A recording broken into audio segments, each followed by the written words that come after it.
تمام حدیثوں کو ملا کر جو ہے وہ نکل آتا ہے نتیجہ کہ 8 لوگ ایسے ہیں کہ اس رات ان لوگوں کی ان کی مغفرت نہیں ہوتی. اس کے علاوہ جو ہے ہر شخص کی مغفرت جو ہے وہ ہو جاتی ہے.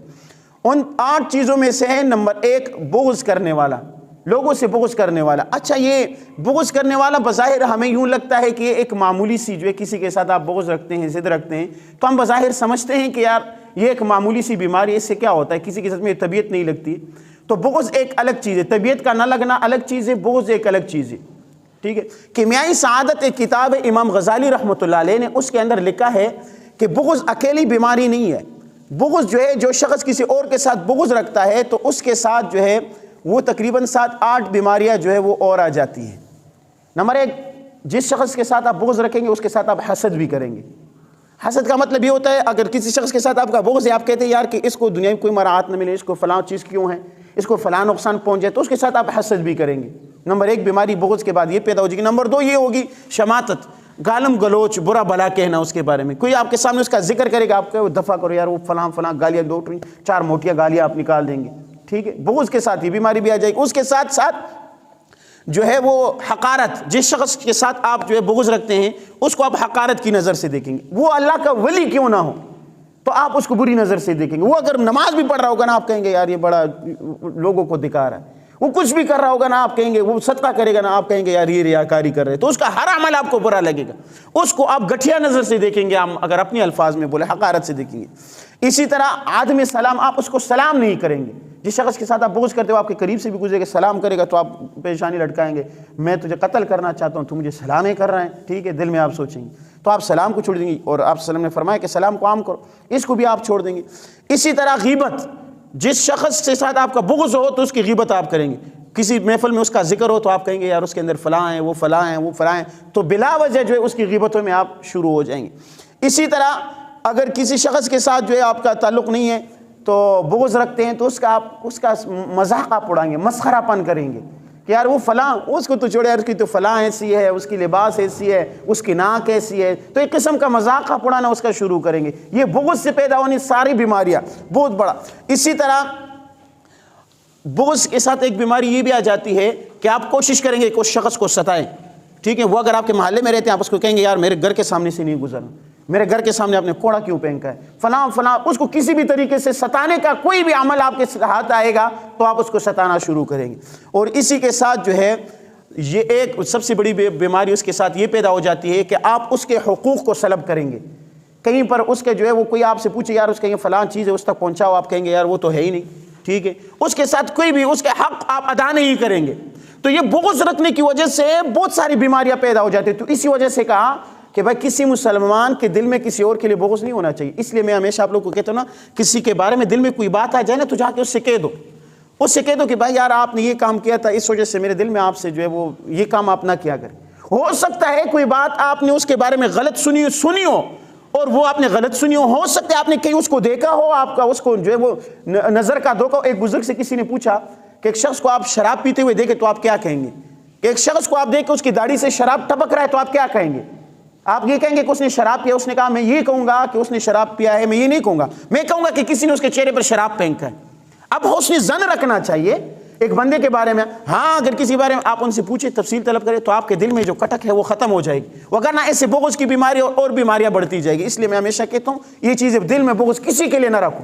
اس صحابی کا واقعہ میں کئی بار بتا چکا ہوں کہ اس سے آپ صلی اللہ علیہ وسلم نے فرمایا جنتی ہے. صحابی ان کے گھر گئے، ان سے کہا کہ بھائی آپ صلی اللہ علیہ وسلم نے آپ کے بارے میں کہا ہے کہ آپ جنتی، آپ تو کوئی خاص عمل نہیں کرتے، کیا وجہ ہے؟ اس نے کہا میں کسی کے لیے دل میں بغض نہیں رکھتا ہوں، میں سب کو معاف کر کے سوتا ہوں. تو لہٰذا دل میں کسی کے لیے بغض نہ رکھنا، یہ بہت بڑی بیماری ہے. آپ صلی اللہ علیہ وسلم نے فرمایا کہ بغضی شخص کی جو ہے وہ بیماری اس رات بغضی شخص کی مغفرت نہیں ہوتی. اسی طرح شرک، قرآن میں اللہ نے فرمایا ان اللہ لا یغفر ان یشرک بہ، کہ اللہ کے ساتھ جو شرک کرتا ہے اس اللہ تعالیٰ نے فرمایا میں اس کی مغفرت نہیں کرتا ہوں. چاہے وہ شرک فی ذات ہو یا شرک فی صفات ہو. اللہ کے ذات میں کسی کو شریک کرنا جیسے یہود و نصارہ کرتا ہے، یا صفات میں کرنا کہ بھائی داتا صاحب ہوئے، وہ داتا وہ بھی ہے، داتا اللہ تعالیٰ بھی ہے جو ہے. اسی طرح خالق اللہ بھی ہے، خالق کوئی اور بھی ہے. کسی بھی صفت میں جو اللہ کے لیے ہے وہ کسی اور کے لیے ثابت کرنا یہ شرک ہے. تو کسی بھی قسم کی شرک اللہ معاف، مشرک کی کوئی جو ہے مغفرت اس رات نہیں ہوتی. تو اللہ تعالیٰ جو ہے وہ چھوٹی موٹی شرکوں سے اپنے آپ کو بچائے رکھے. اسی طرح ناحق قتل کرنے والا، قاتل کی اس رات میں مغفرت اللہ نے فرمایا کہ نہیں ہوتی. ٹھیک ہے. اللہ تعالیٰ قرآن مجید میں فرماتے ہیں من قتل مؤمنا متعمدا فجزاؤہ جہنم، جس نے کسی مسلمان کو بے گناہ قتل کیا تو اس کا ٹھکانہ جہنم ہے، وہ اسی میں رہے گا. تو لہٰذا اس رات قاتل کی مغفرت نہیں ہوتی. زانیہ عورت کی جو ہے مغفرت نہیں ہوتی کہ جو مستقل طور پر زناکاری کرتی، زنا ہوا توبہ کر دیا لیکن مستقل طور پر جو ہے وہ زناکارہ ہے تو اس کی اس رات جو ہے وہ مغفرت نہیں ہوتی. شب معراج کے موقع پر آپ صلی اللہ علیہ وسلم ایک جگہ سے گزر رہے ہیں، دیکھا کہ ایک عورت ہے وہ پستانوں سے جو ہے وہ لٹکایا ہوا ہے، اللہ تعالیٰ نے الٹا لٹکی ہوئی ہے. تو آپ صلی اللہ علیہ وسلم نے پوچھا جبرائیل سے کہ یہ کیوں؟ اس نے کہا یہ زانیہ عورت ہے. ٹھیک ہے، تو زانیہ کا انجام بہت برا ہے.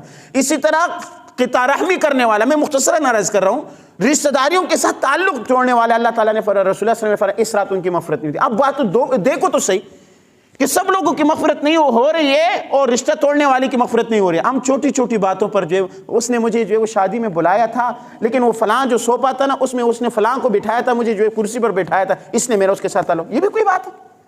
اس نے مجھے دعوت بعد میں دی، اس نے مجھے دعوت نہیں، فلاں کو کارڈ بھیجا تھا اور مجھے فون کیا تھا. یار بلایا تو صحیح یار، تھوڑی بہت غلطیاں ہو جاتی ہیں، انسان سے درگزر کیا کرو، ایک بات کے لیے اچھا موڑ بنا دیا کرو. چھوٹی چھوٹی باتوں کو لے کر رشتہ داریوں کو چھوڑ دیتے ہو. بھائی نے یہ کیا، بھائی نے وہ کیا، چاچا نے یہ کیا، ماموں نے وہ کیا، سارے رشتہ داروں کے ساتھ تعلق چھوڑے ہوئے ہیں، اکیلے زندگی گزار رہے ہو. کیسی زندگی ہے بھائی؟ تو لہٰذا رشتے مت توڑو. کوئی آپ سے توڑے تو آپ اس کے ساتھ جوڑو، اسی کو تو کہتے ہیں نا زندگی.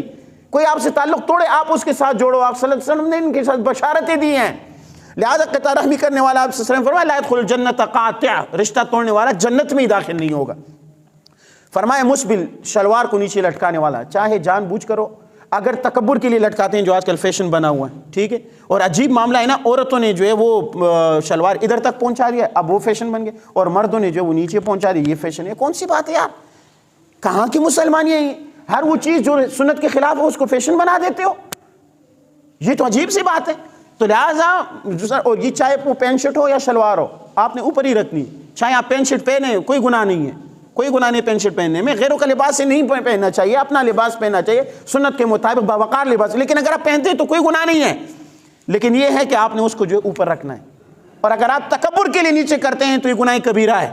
اور فرمایا کہ اس شخص کی جو مستقل، ہاں اگر ایک شخص راستے پہ جا رہا ہے، کوئی بوجھ اٹھایا ہوا ہے تو اچانک اس کے جو ہے شلوار نیچے ہو گیا، ٹھیک ہے. میں ایک مرتبہ نماز پڑھا تو ایک شخص نے مجھے کہا مفتی صاحب آپ جب کھڑے ہو گے تو آپ شلوار نہیں. میں نے کہا بیٹھا رہتا ہوں یار، جب اٹھ کے کھڑے ہو جاتا ہوں تو بساؤ کا شلوار نیچے ہو جاتی ہے، خیال نہیں رہتا. لیکن جان بوجھ کر ایسا کرنا، یا یہ ہے کہ بے خیالی، ہمیشہ ہی بے خیالی میں گھوم رہے اور ہمیشہ شلوار نیچے، یہ بھی غلط ہے. ہاں کہیں خیال نہ رہا اور اچانک نیچے ہو گیا تو الگ بات ہے، آپ شلوار اوپر کے. تو اللہ کے نبی نے فرمایا کہ اس شخص کی مغفرت اس رات نہیں ہوگی. اسی طرح جو ہے وہ والدین کا نافرمان، جو والدین کی نافرمانی کرتا ہے اس رات اس کی مغفرت نہیں ہوگی. تو لہٰذا والدین کی فرمان برداری کیا کرے، والدین کا مانا کرے. اگر کسی بات میں والد صاحب سے اختلاف ہو تو طریقے سے، یہ نہیں ہے کہ آپ چلا کے اٹھتے، ابو آپ بوڑھے ہو گئے ہیں آپ کو بات سمجھ نہیں آ رہی، آپ پرانے زمانے کے ہیں، آج ڈیجیٹل دور ہے، نوجوان آگے گئے ہیں، یہ وہ گئے. بھائی اس نے آپ کو پھلا بڑا کیا ہوا ہے، سمجھاؤ طریقے سے ان کو. اور جو آگے بزرگ جو ہے کسی عمر میں آگے چلے جاتے ہیں نا، پھر ان کی مثال بچوں جیسے ہو جاتی ہے، تو ان کو بھی اچھی طریقے سے سمجھانا. وَلَا تَقُلْ لَهُمَا اُفٍّ وَلَا تَنْهَرْهُمَا، قرآن میں اللہ نے فرمایا کہ ان کے سامنے اف بھی نہ کیا کرو، تھوڑی سی بھی زور سے ان کے سامنے نہ بولا کرو، صحیح بات بھی ان کے سامنے زور سے نہ بولا کرو. آپ چلا کر کے تھے کہ ابو آپ نہیں سمجھتے، آپ پرانے زمانے کے.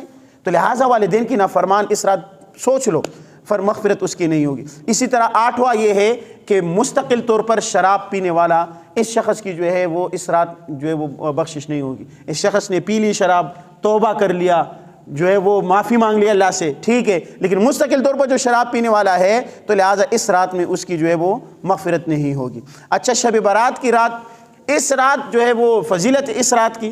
اب احادیث سے کیا ثابت ہے کہ ہمیں اس رات میں کیا چاہیے؟ شب برات کی رات ویسے آپ لوگ کو بتاؤں، یہ جو آنے والا اتوار ہے اس سے اگلی رات جو ہے نا وہ شب برات کی رات ہے، اور اگلا دن جو ہے وہ شب برات کا روزہ آتا ہے. تو اس میں جو حدیث سے آیا ہے کہ ایک روزہ ثابت ہے، کوئی بھی عمل لازمی نہیں ہے. پہلی بات یہ نوٹ کر لو، کوئی عمل لازمی نہیں ہے کہ شب برات کی رات اگلے دن جو ہے آپ مجھے دیکھ لیں میں کہیں بیٹھ کے جو کچھ کھا رہا ہوں. مفتی صاحب نے کہا تھا روزہ رکھو، خود تو روزہ رکھ رہے ہو بھائی، نفل روزہ ہے، ٹھیک ہے رکھ لو بہتر ہے، ٹھیک ہے رکھ لو بہتر، لیکن کوئی نہ رکھے تو اس پر کوئی نکیر نہیں کرنا چاہیے. اس کے علاوہ حسب استطاعت اس رات میں عبادت کرنا، یہ لفظ سمجھ آئی؟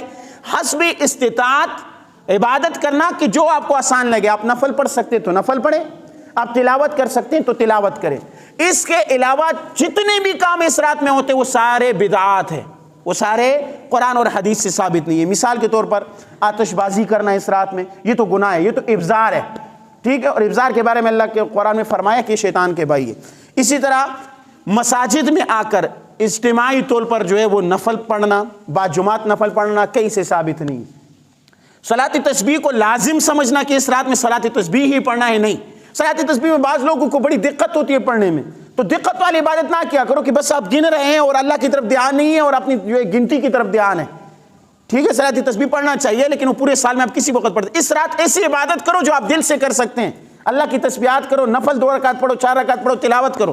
ٹھیک ہے، اسی طرح اس کے علاوہ راتوں کو چراغاں کرنا یا حلوے وغیرہ پکانا، کوئی کھانا جو ہے وہ لازماً سمجھنا، اور خصوصاً قبرستانوں میں جانا اور اس کو لازم سمجھنا، قبرستانوں میں اگربتیاں وغیرہ جلانا کہیں سے بھی بھائی ثابت نہیں ہے، کہیں سے ثابت نہیں ہے۔ اپنے آپ کو تھکاؤ مت یار، ایک کام بندہ ویسے کرے نا تو چلو انجوائے بندہ کر لے، ایک کام کو دین سمجھ کر آپ کرے، الٹا آپ کو گناہ مل رہا ہے تو کیا کر رہے ہو؟ تو لہٰذا اس رات کو کوئی نہیں۔ اور اسی طرح اس رات کو یہ عقیدہ بنانا، بعض لوگ کہتے ہیں کہ روحیں واپس آ جاتی ہے، گھروں کو صاف کرو، مردوں کی روحیں واپس آ جاتی، کہیں نہیں آتی ہے بھائی، وہ چلے گئے ہیں۔ ٹھیک ہے، کوئی روح، کسی کی روح واپس نہیں آتی۔ ٹھیک ہے، آسان سی بات ہے، وہ روحیں واپس آ جاتی، کیا کرنے آتی ہے آپ کے پاس؟ ٹھیک ہے، آپ ان کے لیے کھانا بنایا ہوا ہے، کوئی کام ہے وہ آئے گی، کہاں سے ثابت ہے کہ آئے گی؟ کہیں سے، کسی حدیث سے ثابت نہیں۔ لہٰذا یہ ہے کہ اگلے دن روزہ رکھو اگر استطاعت ہے، بلکہ بہتر ہے، رمضان کی پریکٹس ہو جائے گی۔ اور اس کے علاوہ حسب استطاعت اس رات جو ہے وہ عبادت، بلکہ ایک بات میں اور کہوں، اس رات عشاء کی نماز با جماعت پڑھو اور اس کے بعد 2-4 رکعت نفل پڑھو۔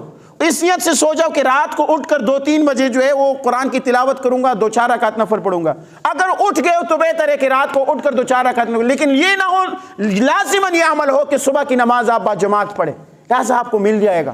دعا مانگ لو۔ اور میں آپ لوگوں کو کہتا ہوں کہ میں یہ نہیں کہنا چاہیے، لیکن میں آپ کو کہتا ہوں کہ میں نے ایک بار یہ اس شب برات کی رات دل سے ایک دعا کی تھی، آپ یقین جانیں میں کہتا ہوں کہ اس رات پھر وہ دعا قبول ہو گئی لازماً اللہ تعالیٰ کو۔ اللہ تعالیٰ فرماتے ہیں کہ اور آسمانی دنیا پہ آ کے جو اللہ تعالیٰ پکارتے کہ کوئی مانگنے والا ہے میں اسے دیتا ہوں۔ اب اللہ تعالیٰ کہتے ہیں کہ میں دے رہا ہوں، لیکن ہمارے مانگنے کے اندر فرق ہوگا، ہمارے مانگنے کے اندر فرق ہوگا۔ تو لہٰذا اس رات بدعات سے خاص طور پر بچو کہ بدعات کے اندر جو ہے وہ ہم شامل نہ ہو جائے۔ اللہ تعالیٰ عمل کرنے کی توفیق